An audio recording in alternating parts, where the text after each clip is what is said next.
me if this sounds familiar. You replay conversations over and over and over in your mind, wondering if you've said the right thing. Or you say yes to something that you really don't want to do and then obsess over it afterwards as to how you're going to get out of it. And then you lie awake at night thinking about things that don't really matter, and yet you can't stop yourself from doing it. Sound familiar? Yep, you're stuck in an overthinking trap.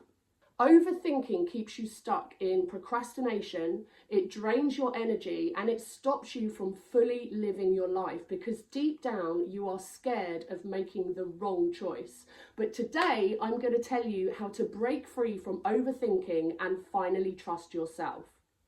Hello, I'm Kathy and welcome to my channel. Now, first of all, I think it's important to establish the difference between problem solving and overthinking. Problem solving is where we've got a clear goal in mind, and it comes from a place of drive, motivation and inspiration to come up with the answer. We think through things methodically and we weigh things up so that we arrive at a specific answer and something that's going to serve us. Overthinking, on the other hand, is where we're stuck in these anxious thought patterns. We go round and round in circles and we never arrive at an answer because we don't have a specific goal in mind. With overthinking, we actually think we're working towards something, but it's an illusion because we're just stuck in this perpetual cycle and not actually coming up with a clear answer. Now, I want you to think of a cow. Yes, a cow. A cow will chew the grass, swallow it, regurgitate it, and then chew it again. Swallow it, regurgitate it, and chew it again. And this process helps it digest its food. Now, unlike the cow, when we are regurgitating these thoughts and remunerating, going over and over and over, unlike the cow, it does not serve us. We are just keeping ourselves stuck in a place of procrastination. So, why do we even overthink?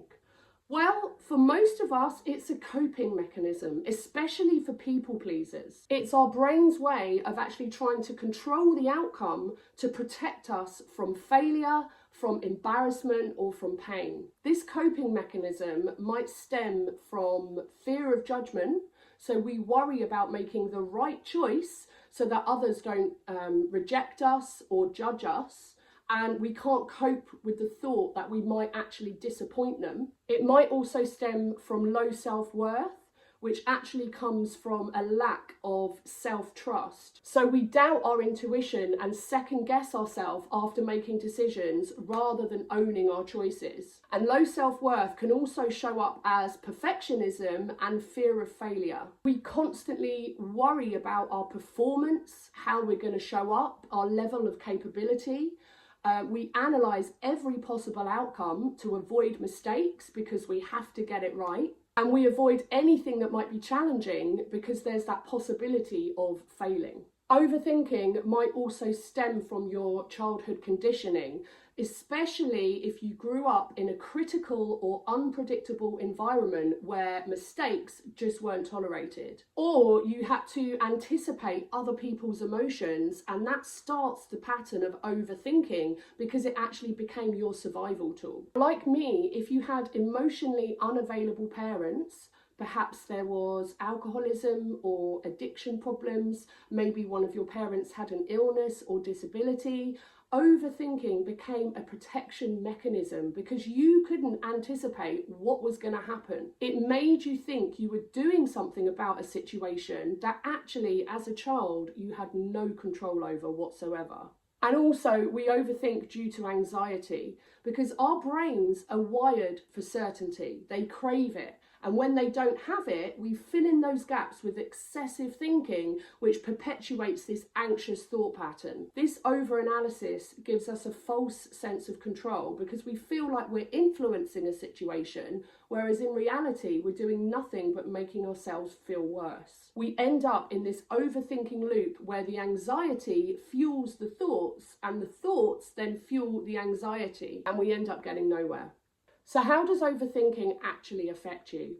Well, have you ever written a text and it's meant to be a simple, straightforward reply, and yet you can't bring yourself to press send? You keep reading it through, rewriting it, re-editing it, and whilst you're doing that, you're playing out how the other person is going to read that and how they might respond. So you don't actually end up sending it. It could take you 15, 20 minutes for something that should have been a 30-second reply. Or you might say yes to something that you really don't want to do, but you did it out of fear of the other person's judgment of you. And then immediately afterwards, you obsess over how you're going to get out of it because you can't bear the thought of actually doing the thing that you agreed to. These things happen because overthinking keeps you stuck in procrastination or analysis paralysis. It creates mental exhaustion and stress, so the longer you get stuck in this loop, the less you are able to think clearly and actually make a decision. It makes small issues feel like huge problems, and it actually prevents you from trusting yourself and taking action which moves you forward. If this is resonating, guys, drop me a comment below and let me know what's one thing that you tend to overthink the most. And do you ever find yourself in an overthinking loop? And if so, what do you find helps you break free? And remember to click subscribe for more tips on how to break free and take your power back. So how do we rewire our brain and stop overthinking?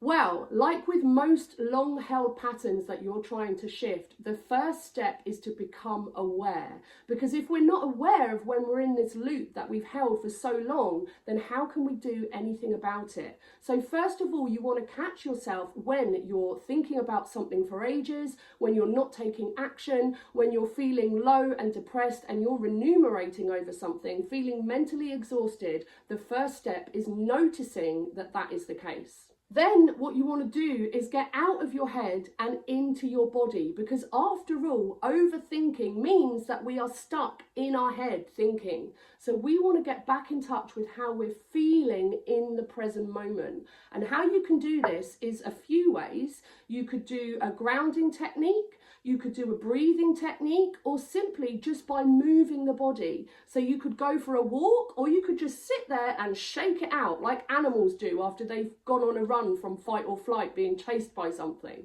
A breathing technique that I often use if I'm feeling stressed or feeling anxious or find myself overthinking is the 4-7-8 technique. So this is when you breathe in for 4, you hold your breath for 7, and then you breathe out for 8. And when you do this for about 3 to 5 minutes, you will instantly find yourself coming out of your head and into your body, because you're concentrating on your breathing, you're slowing everything down, you're calming your system down, calming your nervous system down, and you're getting yourself out of that anxious pattern and out of fight or flight. Another thing you can do is actually set a timer for your worry time. So rather than this overthinking loop taking over your whole day, you schedule in perhaps 5 to 10 minutes to either remunerate over something that's happened in the past or stress over something that's coming up in the future.